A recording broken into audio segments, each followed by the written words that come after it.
What's up, everybody? Anthony here, specialtymotorcars.net, and I got another how-to video for you on these 1990 to 92. These will also actually probably pertain to the older Broughams as well. But a common thing with these cars that I get a lot of people to ask me about is the power seat recliners.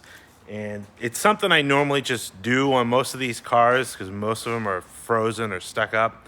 And people say, well, my recliner doesn't work, it needs a new motor. Usually, 99.9% of the time, it doesn't need a new motor, and let me show you why. So, the power recliner buttons on these cars here, you can see if I activate it, you can hear a little clicking noise. It doesn't do anything. It kind of gives a little bit of movement, but it's essentially frozen. It's not the motor. The motor on these are inbound. They're somewhere under here, underneath the padding. There's a transmission right here underneath this padding. We're going to pull this trim off the side here. We're actually going to pull the leather skin up on this car to free up that transmission. That transmission has a rotating like screw mechanism that then powers this recliner. What happens is over time, from lack of use, this is a 49,000 mile car, from lack of use, that gets just frozen. And let's show you how to fix it, so that you can have both power recliners working on your Cadillac Brougham. First thing I'm going to do is I'm going to power the seat up all the way so I can get underneath it. Let's see here. Basically just raising it into the upright position. Then you're going to take a screwdriver, Phillips head here, zip these guys out. You're going to have one here, and then we're going to go around the back. Sneak the back seat here, and you're going to have another one right there. This panel essentially then just kind of slides out of the way. We'll save that for later. So what we have to do to access this, that's the only screws or nuts or bolts. You don't have to remove the seat. This is something that's serviceable inside the car. Now the bottom of these seat skins are kind of like a U-shaped channel that sit and kind of clip up into the bottom of the seat frame. So if you feel around there, you can kind of feel the edge of it right here. All the way, it goes all the way around the front, all down on the bottom here. That's what essentially pulls the seat skin down. We're going to take that off. Now, it's kind of sometimes tricky to get that off. You got to kind of persuade it off with your fingers. But you'll feel the edge of it, of this U-shaped channel, and I'll show you what it looks like once I get it off. I'm not sure if this is going to give you an idea, but this is the front of the seat. If you grab up here, you can kind of feel it, and you just pull it down, and essentially, forgive my fat hand, you roll this around. So the front here is definitely easier to get because there's nothing kind of protruding behind it. As you can kind of see here, that white channel, which my fat hand is kind of holding open, this channel is what holds. So to get the side, because you get the plastic along the side here, what I do is I push pressure down on the edge of the seat here, and I kind of work my other hand under to kind of push this off the edge. And I'll show you because I already did it here.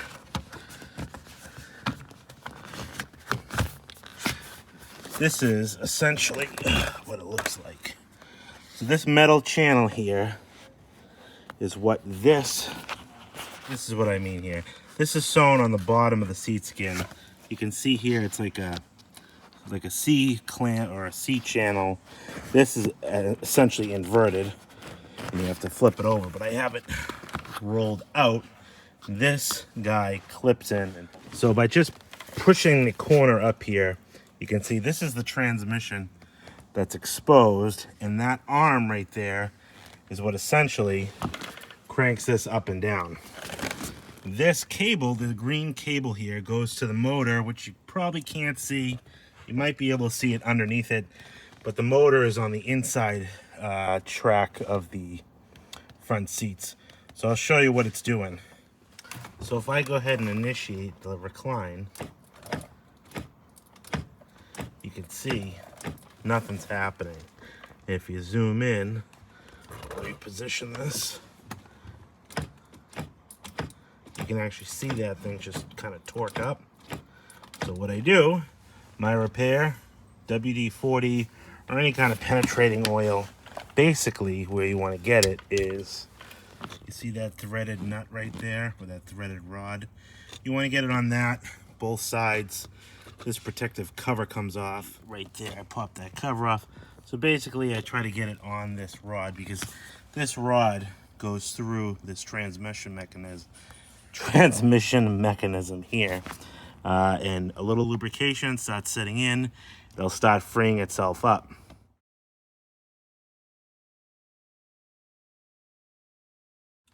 So I let that kind of soak in there, you know, and maybe give it a few minutes. And essentially then what I do is I toggle the switch back and forth. You know, it kind of locks up a little bit, but you can see this one is already starting to break free. Very slowly it starts progressing back and forth. And sometimes I'll even, you know, help assist the recliner part up and down. But take a look there. You can see slowly pushing it out there. Get a little bit more WD-40. Again, spray it on. That guy right there. Pardon my hand and eye coordination. Put it on the shaft here.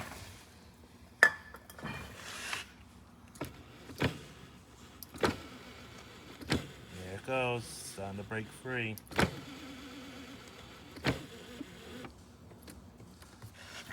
So, what this power does is it powers from the motor through like a cable, almost like a speedometer cable.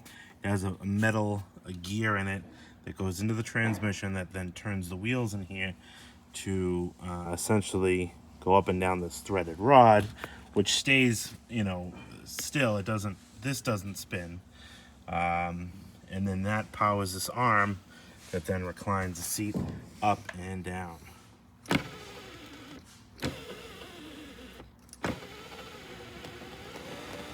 There you go.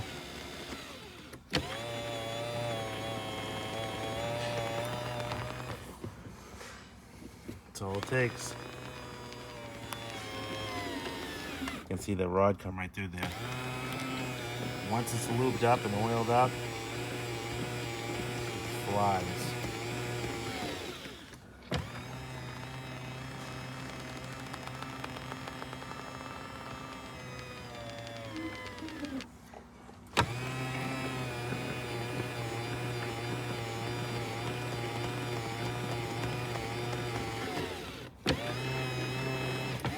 Now what I'll do before I button this up is I'll usually put a little bit of like silicone lubricant on this threaded rod.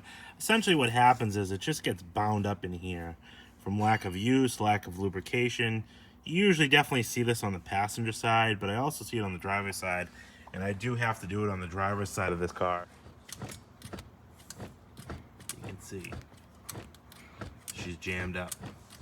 This little cover, this is kind of just like a protector for the foam doesn't get caught in that, which I don't think would really actually happen.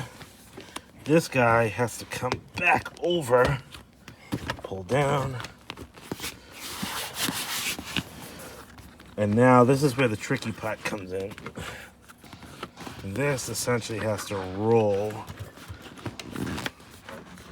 Let me re-angle the camera here. Look.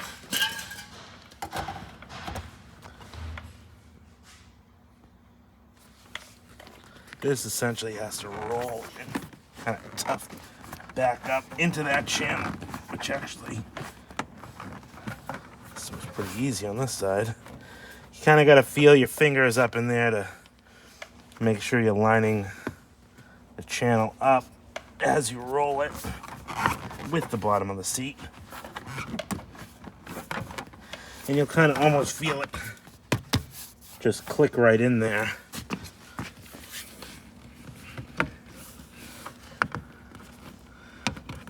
That over.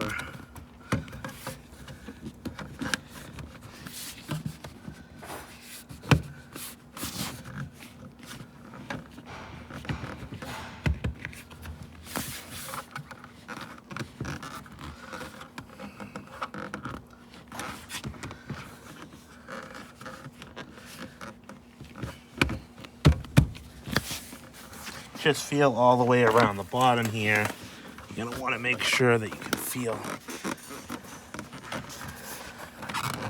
that locked up in there. And that is locked up in there. I'm going to put this trim back on the side here. I feel it. You know, if you get this line back up again, you will, chances are, be in the general ballpark area. Kind of feel around for it a little bit. Okay, oh, had it.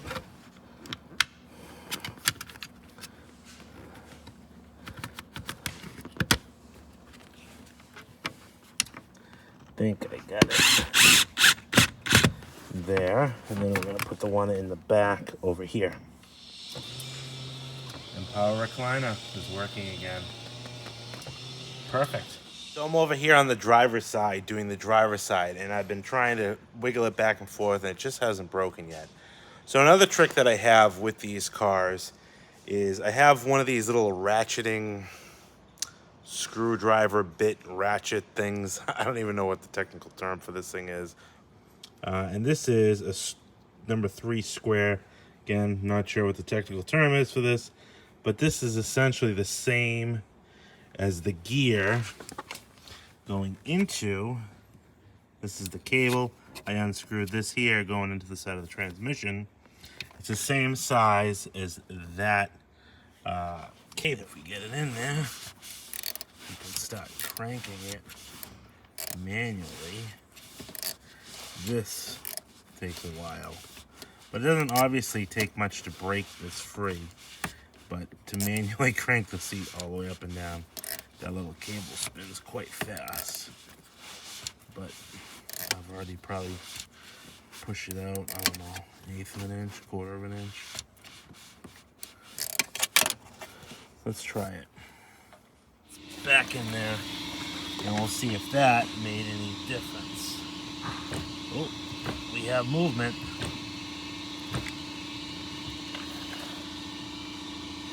You can see all the gunk and stuff on there. It doesn't take much to gunk these things up.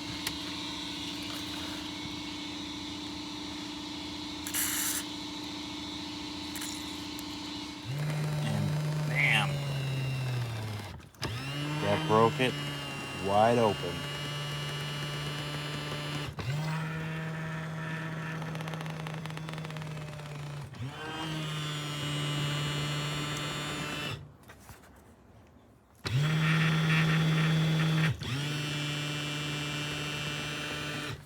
So that's plan B. One of these little square. You can even put it on a drill if you want. Basically to mimic what would be powering that through the cable. This is a number 3 square bit. I have it in my Ryobi set here, but that freed that one up. That one was really stuck up, but you can see all the gunk on there. We're going to clean that off a little bit. Pop this seat back down and it should be good to go. Both seats done. So there you have it, folks. 1990 to 1992 Cadillac Brougham power recliner fix. No parts are needed. Basically, you need a Phillips head screwdriver to take that side trim off, your hands to pop the channel from the bottom of the seat. And then it is easier to have something to hold like the seat up like you saw me. And in the event that it doesn't free up that easy, or you even already have a number 3 square bit, if you have it on like one of those drills with the flexible extension, you can just shoot that right in the side after you take the cable off, and it'll free them right up real quick and easy. But not a lot of people have those. Appreciate everybody for watching. If you liked the video, if you want to see more, drop me a comment down below. Hit that like button. Subscribe if you haven't already. I'm going to try to bring you some more how-tos. But let me know down in the comments if you have any questions or what other how-to videos you want to see on these cars. Obviously, these ones that I specialize in, so I know a lot of tricks and stuff about these cars. I do a lot of work on them. Thanks, everybody, for watching. We'll talk to you on the next one.